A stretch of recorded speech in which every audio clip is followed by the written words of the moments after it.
বাগান করার আগে তো এটা পতিত ছিল, কোনো ফসলই করতাম না।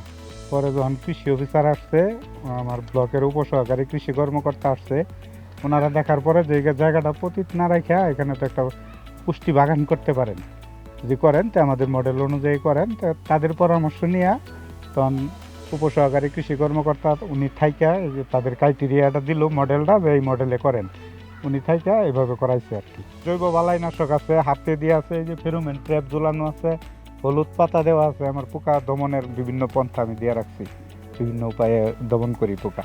প্রত্যেকটা কৃষকের যার অনাবাদি পতিত জমি আছে, প্রত্যেকটা কৃষকেরই করা দরকার। এতে করে দুইটা লাভ, একটা হলো পতিত জায়গাটা আপনার ফসল উৎপাদন করলো, আর একটা হলো নিরাপদ সবজি খাইলো, বিষমুক্ত সবজি খাইলো, এতে করে স্বাস্থ্যের জন্য ভালো। ফুলকপি শেষের পথে, বাঁধাকপি আছে, রঙিন ফুলকপি আছে, আপনার মূলা আছে, গাজর আছে, আপনার টমেটো আছে, ক্যাপসিকাম আছে, আপনার বস্তায় কপি চাষ আছে, কাঁচামরিচ আছে, বেগুন আছে, লাউ আছে, মিষ্টি লাউ আছে, শীতলাউ আছে, সিম আছে, আমার ধনিয়া পাতা আছে, বিভিন্ন ধরনের সবজি, প্রায় 25 প্রকারের সবজি অলরেডি আমার রেডি আছে।